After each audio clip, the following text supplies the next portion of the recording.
Fox নিউজকে Trump একটি কথা বলেছেন, খুব ভালো বৈঠক হয়েছে। মার্কিন যুক্তরাষ্ট্র যে অর্থ সহায়তা দিত এটা জেলেনস্কি নিজে তসরুপ করে দিত, সে মানে সরাই দিত, সে এটা ব্যবহার করতো না। এবং এই বৈঠকটা যাতে না হয় সেই চেষ্টা কিন্তু ইউক্রেন চালিয়েছিল। পুতিন চাচ্ছিল সম্মানের সাথে যুদ্ধ থেকে এক্সিট হওয়া, সে পথটা কিন্তু মোটামুটি ট্রাম্প খুলে দিল।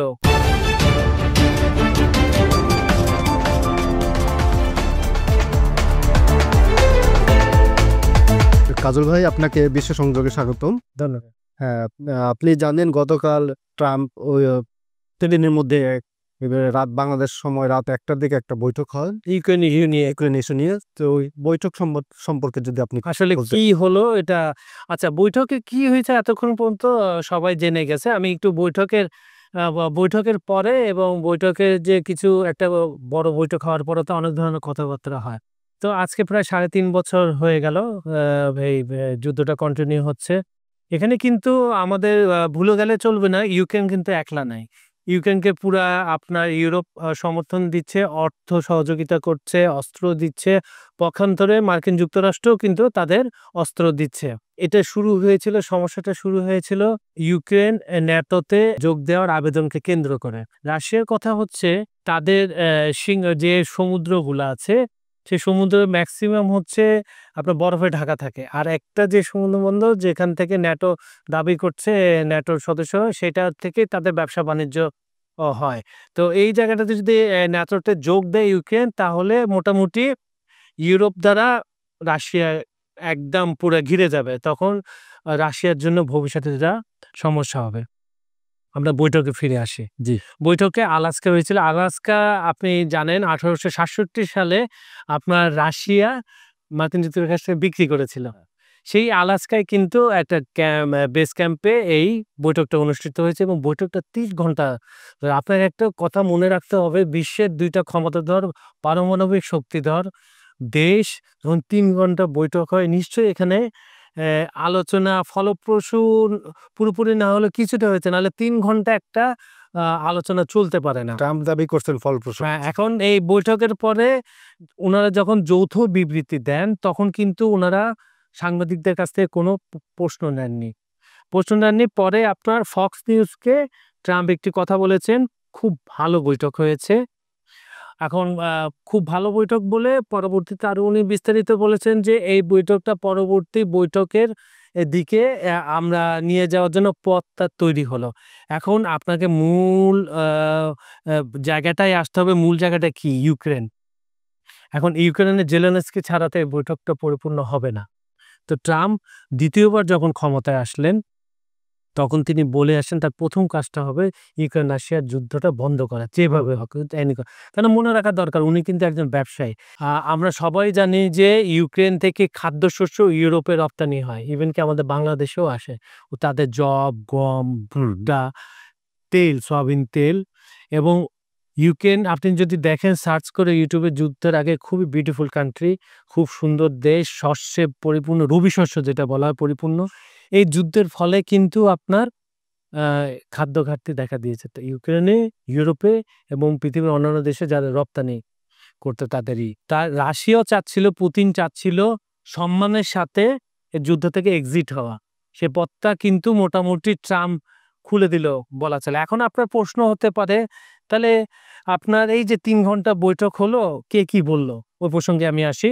ওই প্রশ্নে ট্রাম্প আপনার পুতিনকে শক্তিশালী ব্যক্তি কথায় শক্তিশালী, ভীষণ কঠিন বলে অবহিত করেছেন। পক্ষান্তরে পুতিনও কিন্তু প্রশংসা করেছেন ট্রাম্পের। এবং সবচেয়ে বড় কথা বলছেন যে ডোনাল্ড ট্রাম্প যদি 2022 সালে মার্কিন প্রেসিডেন্ট থাকতেন, তাহলে এই যুদ্ধটা হতো না, কোনোভাবে হতো না। এটা একটা পজিটিভ দিক। এই বৈঠকে 3 জন গুরুত্বপূর্ণ ক্যারেক্টার, একটা হচ্ছে ভ্লাদিমির পুতিন, ভলোদিমির জেলেনস্কি এবং ট্রাম্প হচ্ছে মধ্যস্থতায় আপনার এই যুদ্ধটা থামানোর জন্য। এখন কালকে আপনার ফক্স নিউজকে তো ট্রাম্প বলেছে যে ভালো বৈঠক হয়েছে। এদিকে আপনার ক্রেমলিন কি বলে এটাও আমাদের জানা দরকার। ক্রেমলিনের মুখপাত্র দিমিত্রি পেসকভ বলেছেন ট্রাম্প ও পুতিন বৈঠকটি ছিল খুবই ইতিবাচক। এবং ইতিবাচক বলা মানে যে আমি ভবিষ্যতে আরো বৈঠক করতে পারবো। এবং বৈঠক শেষে যখন আলাস্কা ত্যাগ করে তখন রাশিয়ার তরফ থেকে বলা হয়েছে পরবর্তী বৈঠক মস্কোতে হতে পারে। তার মানে আমি আপনার ঘরে যে বৈঠক করে আসছি, একটা কথা মনে রাখতে হবে, আন্তর্জাতিক অপরাধ ট্রাইব্যুনালের কিন্তু একজন আসামি হচ্ছে পুতিন। মনস্তাত্ত্বিকভাবে বিজয়ী হয়েছে এই বৈঠকে। কেন? সে মার্কিন যুক্তরাষ্ট্রে সসম্মানে গেছে, বৈঠক করেছে আলাস্কায়। আলাস্কায় বৈঠক করেছে এই কারণে যে রাশিয়ার সাথে বর্ডার রয়েছে আলাস্কায়। তা আপনার বৈঠক করার পর সে সসম্মানে দেশে ফিরে আসছে। তাহলে একটা মনস্তান্ত্রিকভাবে সে কিন্তু জয়ী হয়ে গেছে পুতিন। বৈঠকে দেখা গেছে যে আপনার পুতিন যেটা বলছেন যে 10-এ 10। এখন ঘটনা হচ্ছে এই বৈঠকে কি আলোচনা হয়েছে এটা বিস্তারিত আসেনি, কিন্তু আমরা জানি বৈঠক শুরুর আগে বিভিন্ন বড় বড় অনলাইন পত্রিকায় BBC, Al Jazeera, CNN, ABC news এগুলোতে যেটা আসছে, আপনার যে 20% জমি দখল করেছে ইউক্রেনের রাশিয়া এই 2.5 বছরে, প্রায় 3 বছরে, প্রায় 3.5 বছর হতে চলল। এইগুলা থেকে কি কি ফেরত নেওয়া যায়? এর মধ্যে জাপোরিজস্কি আছে, দনেস্ক আছে, আরো কিছু কিছু প্রায় 8টা গুরুত্বপূর্ণ। এর মধ্যে 2-3টা অঞ্চল শতভাগ রাশিয়ার আন্ডারে চলে গেছে। আপনাকে ভুললে চলবে না, যখন এটা সোভিয়েত ইউনিয়ন ছিল এই পুরোটাই কিন্তু রাশিয়ার আন্ডারে ছিল। অনেকে আবার বলছে এই বৈঠকটা ট্রাম্পের জন্য খ্যাতি নষ্ট করলো।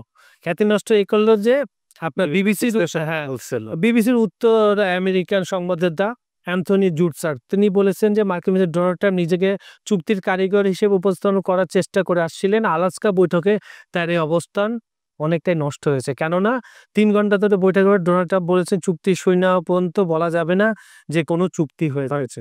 আপনার এটাই তো ফলাফল। ধরেন বিজ্ঞান কি বলে, আপনি 24 ঘন্টা একটা দেয়াল ঠেলে সরানোর চেষ্টা করলেন 24টা ঘন্টা, কিন্তু দেয়াল একই সরল না। তাহলে তো এটা আসলে রেজাল্ট জিরো। রাশিয়া, ইউক্রেন, মার্কিন যুক্তরাষ্ট্র তারাও ভালো করে জানেন যে এই বৈঠক থেকে প্রাথমিক কোনো চুক্তি আসবে না। এটা হবে একটা পরবর্তী বৈঠকের সেতু বন্ধন করে দেওয়া, একটা রাস্তা তৈরি করা, যে এখানে এই আলোচনা হয়েছে।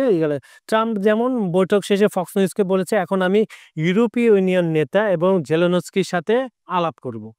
ফোনে আলাপ করে এই বৈঠকে কি হয়েছে না হয়েছে, কতটুকু রাশিয়া ছাড় দিবে, যে ইউক্রেনকে কতটুকু ছাড় দিতে হবে, এগুলা তাদেরকে বলবে।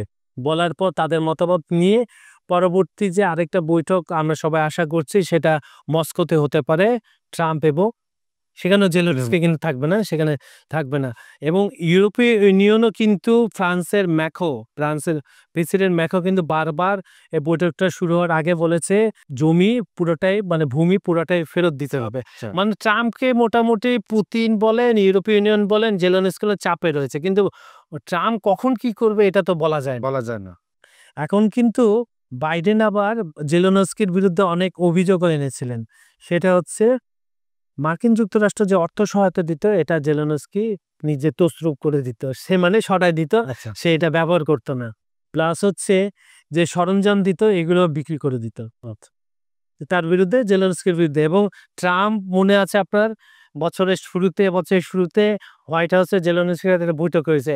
বৈঠকটা এমন উত্তপ্ত হয়েছে যে দুপুরের খাবার না গাইয়ে জেলেনস্কি বের করে দিয়েছে এবং জেলেনস্কি বলছে তুমি একজন স্বৈরশাসক, তুমি তোমার দেশে নির্বাচন দাও না, তুমি ছিলে একজন পাপেট অভিনেতা মানে কমেডিয়ান, সে থেকে আসছো, তুমি রাষ্ট্রপ্রধান হয়েছো, কিন্তু তুমি তোমার ভাবমূর্তি দেখে মনে হচ্ছে তুমি একতন্ত্র, তুমি ডিক্টেটর, তোমাকে নির্বাচন দিতে হবে। ওই দিক থেকে কিন্তু আবার ট্রাম্প এবং পুতিনের সাথে সম্পর্কটা ভালো এবং জেলেনস্কিও ভালো করে জানে যে তার প্রতি সমর্থন মার্কিন যুক্তরাষ্ট্র আস্তে কমে আসতেছে। ইউরোপীয় ইউনিয়ন কতদিন তাকে ব্যাকআপ দিতে পারবে? সে তো নিজের পায়ে ক্ষমতা বলে যুদ্ধটা করছে না। সে যদি করতে যেত একা 3 মাসের মধ্যে পুরো ইউক্রেন দখল করে ফেলতো, 3 মাসও লাগতো না। যেহেতু ইউরোপীয় ইউনিয়ন তাকে ব্যাকআপ দিচ্ছে, ন্যাটো ব্যাকআপ দিচ্ছে, মার্কিন যুক্তরাষ্ট্র ব্যাকআপ দিচ্ছে এতদিন, অর্থ থেকে শুরু করে অস্ত্র থেকে শুরু করে সবকিছু। এবং এই বৈঠকটা যাতে না হয় সেই চেষ্টা কিন্তু ইউক্রেন চালিয়েছিল। ঠিক বৈঠকের 2 দিন আগে প্রচণ্ডভাবে ড্রোন হামলা বাড়িয়ে দিয়েছিল এই জেলেনস্কি মস্কোর আশেপাশে, বিশেষ করে দনেস্ক, যেসব জায়গা রাশিয়া ইতিমধ্যে জয় করে ফেলেছে, নিজেদের আন্ডারে নিয়েছেন সেখানে, যাতে বৈঠকটা না হয়। আমরা এমনও আশঙ্কা করছিলাম বৈঠকটা নাও হতে পারে, রাশিয়া সরে আসতে পারে, কিন্তু রাশিয়া এই চালটা ধরতে পারছে ইউক্রেনের, যে বৈঠকটা বানচাল করার জন্য। কারণ আমি আগে বলেছি আপনি যত বড় ক্ষমতাধর দেশ হন না কেন, লং টাইম যুদ্ধ চললে আপনার ক্ষতি হবে, সব না স্বাভাবিক ক্ষতি হবে, ব্যবসা বাণিজ্যের ক্ষতি হবে, উভয় পক্ষের ক্ষতি। এই দিক থেকে ধরেন চীন কিন্তু কোনো যুদ্ধে জড়ায় না।